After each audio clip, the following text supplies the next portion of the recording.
સુરતના ગોડાદરા વિસ્તારમાં વેપારી પર ફાયરિંગ કર્યાની ઘટનામાં હવે નવો વળાંક આવ્યો છે।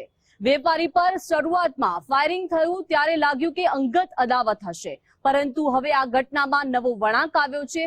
અનૈતિક સંબંધ હોવાનું સામે આવ્યું છે। શું છે સમગ્ર ઘટના, જોઈશું આ ક્રાઇમ રિપોર્ટમાં।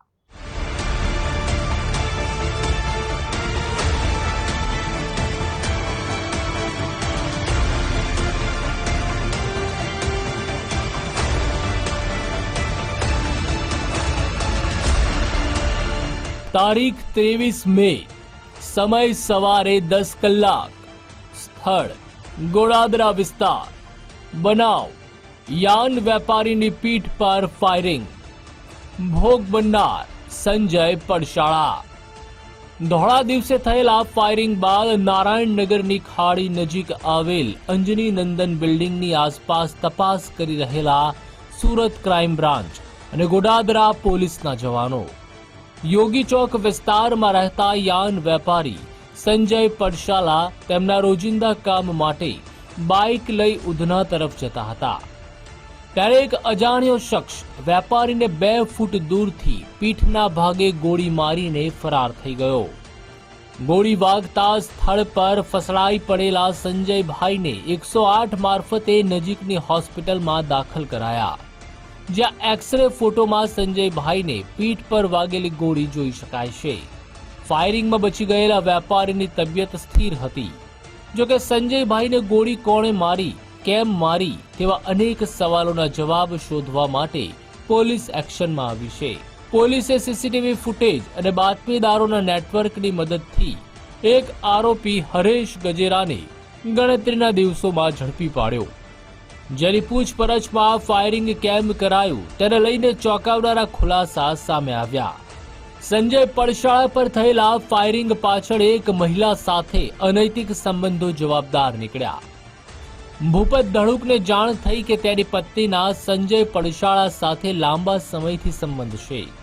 આથી ક્રોધે ભરાયેલા ભૂપત ધડુકે યાન વેપારી સંજય પડશાળાની હત્યા કરવા માટે પ્લાન બનાવ્યો, જે માટે ભૂપતે પત્નીના આડા સંબંધોની વાત મિત્ર હરેશ ગજેરાને કરી। સંજયની હત્યા માટે 25 લાખ રૂપિયામાં હરેશ ગજેરાએ સોપારી લીધી, જે બાદ હરેશે રવિ પિતાંબર પ્રધાનને હત્યાની સમગ્ર યોજના પાર પાડવા માટે પોતાની સાથે મિલાવી લીધો। આ હરેશ ગજેરા અને રવિ પિતાંબર પ્રધાન બંને 7 વર્ષ પહેલા સાથે કામ કરતા હોવાથી એકબીજાને ઓળખતા હતા। વળી રવિ પ્રધાને હત્યા માટે વધારે 2 આરોપીઓને તેની યોજનામાં સામેલ કર્યા।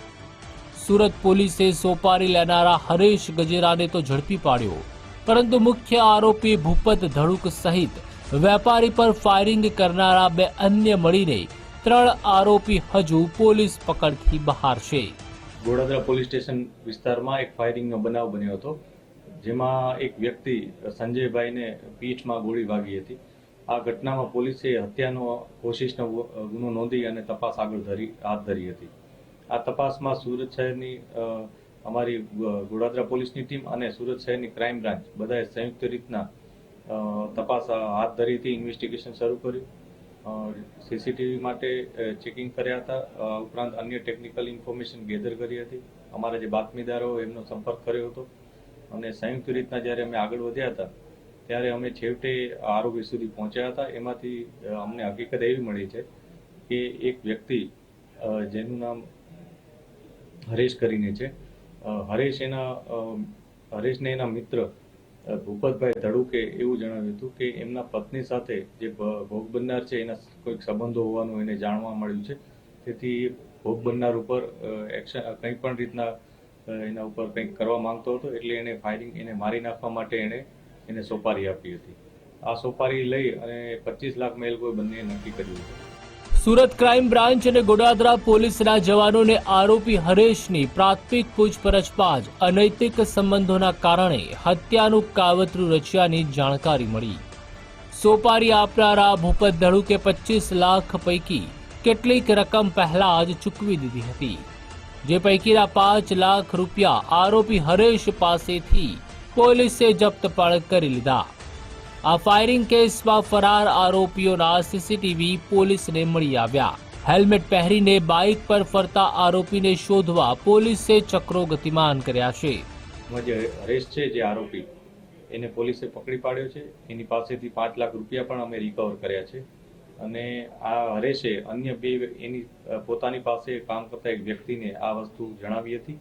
એણે ફર્ધર બીજા 2 વ્યક્તિઓને આના માટે હાયર કર્યા હતા. અને છેવટે એ લોકોએ રેકી કરી અને આ વ્યક્તિ જે ભોગ બનનાર છે એના ઉપર ફાયરિંગ કરાવ્યું હતું. ભોગ બનનાર બચી ગયા છે, પરંતુ એના ઉપર ફક્ત આ જ કારણસર ફાયરિંગ કરવામાં આવ્યું. સુરતમાં અનૈતિક સંબંધોની આશંકાએ લોહી રેડાવવું એ કોઈ નવી ઘટના નથી, પરંતુ હરેશના નિવેદન પર વિશ્વાસ રાખવાને બદલે પોલીસ હવે સોપારી આપનારા ભૂપત ધડુક ઝડપાય તેની રાહ જોઈ રહી છે. કેમ કે તે બાદ જ સંજય પડશાળા પર ફાયરિંગ ખરેખર આડા સંબંધોના વહેમમાં કરાયું છે કે પછી કોઈ ધંધાકીય અદાવતમાં, તેના વધુ રાઝ ખુલશે. રાકેશ બ્રહ્મભટ્ટ, ગુજરાત ફર્સ્ટ, સુરત.